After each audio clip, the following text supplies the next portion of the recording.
AITA for telling my parents they were deserved to be kicked out of my sister's wedding. So, my 37F, brother Mike 35M, is a knob.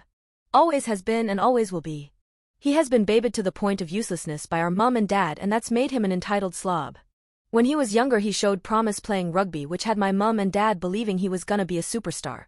The problem was though that he never had the work ethic to fully fulfill his potential. However, this meant that he was the golden boy of the family and he could do wrong in my parents' eyes. He was a bully at school, which they brushed off as other kids making up lies, but he was an even bigger bully at home to our younger sister Kelly 31F. He would constantly prank her. Which basically meant he would do anything he could embarrass her, including things like pulling her dress up in front of the whole family at a wedding when she was 15. Mom and dad just said it was siblings being siblings, but the rest of the family were mortified by his behavior. I did try and stick up for my sister and it worked to a certain extent, but after I went away to uni, there wasn't much I could do as mom and dad just don't listen to anyone.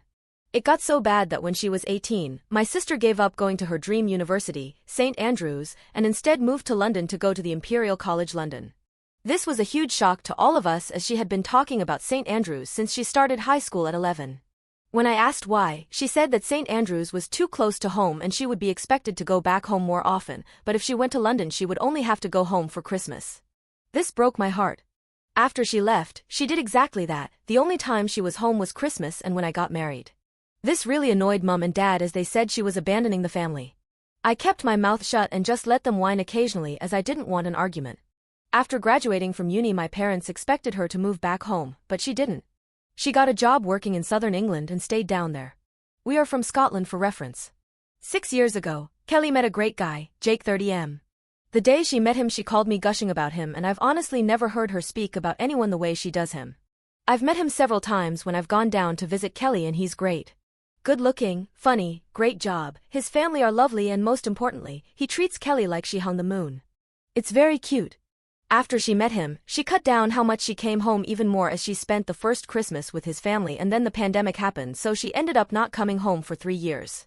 Her first Christmas home Mike started his usual bullshit, trying to be their center of attention. When it didn't work out as well as he wanted, as most of the family were more interested in getting to know Jake, he then tried to prank Kelly. He got a big bowl of water and was going to pour it over her. Jake saw what was happening and stepped in front of Kelly telling Mike to not even think about it. Side note, Jake is 6'3" and has been doing martial arts since he was 4, so he can be very intimidating when needed. Mom and dad tried to play it off as a harmless prank, but Jake was having none of it. Mike started whining about it just being a prank and Jake told him that if he pranked Kelly one more time, he would prank Jake by putting his foot up his arse and his fist down his throat. Kelly and Jake left about an hour later. But after that Mike, Mom, and Dad all had an issue with Jake. Kelly hasn't been back home since. That leads us to now, Kelly and Jake are getting married. They sent out invites in February for August. However, they didn't invite Mike. Mom and Dad are obviously incensed by this and had a huge argument with Kelly. They threatened not to go, and Kelly just said no problem she would get Granddad to walk her down the aisle. I went around to their house on Saturday with my kids. Immediately my mom started complaining about Kelly and the wedding. I sat and listened for a while before I'd had enough. I asked her what did she actually expect? Her and Dad have allowed Mike to be the golden child and get away with everything. Because of that, he can't keep a relationship, due to him thinking everyone should do everything for him. He can't hold down a job because every job is beneath him and he's still living at home with zero prospects in life. The man-child is a bully who I don't trust to be around my children unsupervised. He bullied Kelly for most of her teen years and her only escape was to move over 400 miles away and never come home. My mom got very quiet and then asked me to leave.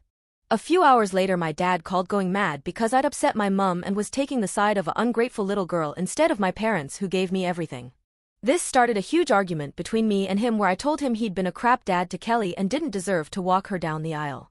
I've just had enough, but now I've got extended family members telling me I've gone too far as my mom is barely speaking to anyone and keeps crying. My granddad said it was about time I told them off, but my grandma is upset by all the arguing. So AITA for telling my parents that they sucked at parents and deserved to be kicked out of my sister's wedding? Update.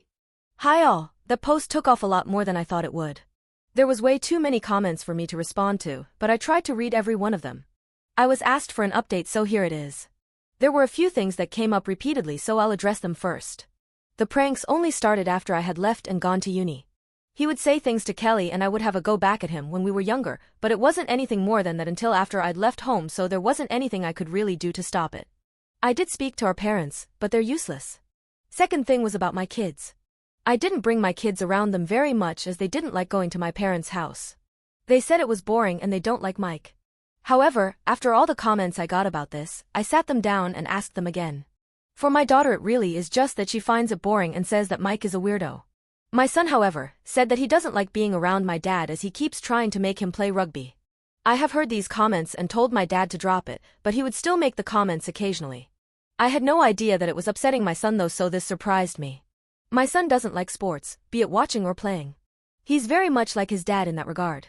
He's a Pokemon kid, playing online and goes every Thursday evening to play in a tournament at our local card shop, so rugby is an absolute no-go for him. The third thing was about security at the wedding.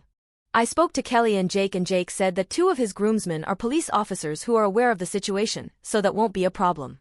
Lastly, there was a lot of comments about Mike being the golden child. For a bit more backstory, he wasn't really the favorite until his talent in rugby came to light. After that, he was special and had to be treated that way. I think he was seen as mum and dad's way of being special themselves within the family as they had such a super talented child. Anyway, today, I decided to sit down with my parents and tell them I needed a break from them. When I got there, my dad immediately wanted me to apologize to my mum, but I said that wasn't going to happen. There was a bit of back and forth between him and I, until my mum stepped in and asked why I was there if not to apologize. I told them that I'd spoken to Kelly and she didn't want them at the wedding at all. That they needed to stay away and respect her decision. They weren't happy but said they wouldn't go where they weren't wanted. I then told them I wanted space until after the wedding as I couldn't keep being around them and keeping my mouth shut. I thought that space would be good for all of us. My mum wasn't happy and started on about seeing my kids. I told them the truth, my kids hated coming to their house, and told my dad exactly why my son doesn't want to be around him. He got upset by this and said that rugby would be good for him. I shut that down and said I'm not going to force my son to do something he does want to and something I know he will hate. I also told him that if I hear him mention it around my son again then he won't see my son again. Right now they will only be seeing my kids at family events, so I'm hoping that it won't be a problem. I then asked them what their long-term plan was with Mike. Are they going to keep things the way they are until they're 90 and mum will still be making all his meals? What happens when they're gone? Who will look after him because it won't be me? What happens if they get ill? Who will look after them? Mike is incapable, Kelly lives down south and I plan on moving back to my husband's hometown 3 hours away once the kids have left home, so I can't do it. They just looked at me blankly. I really don't think that they had ever even thought about any of that before. I told them they had set Mike up to fail and now they needed to deal with it. I also told them I knew that they were leaving everything to him in their will, but that with how they have babied Mike, he would blow through that money in less than a year and then what? I could see the panic in my mum's eyes when I said that. She either hadn't thought about it or she thought I would look after him, which she now knows isn't gonna happen. I also think she was shocked that I knew about their will. After me telling them what low contact with me was going to look like going forward and them not being happy about it, I left. Hopefully I've given them a lot to think about. I will check in with them from time to time, but that's all right now. I'm going to visit Kelly in the next couple of weeks, so I'm looking forward to that. My extended family have also backed off after I sent them all a text saying if they were so concerned about my mum then they could be her support system and deal with Mike the same way Kelly and I have had to for years. Not surprisingly, none of them wanted to. Otherwise, I'm going to just try and get on with things as normal. Thanks for the NTA verdict and all the advice, it opened my eyes to a few things that I'd been brushing off.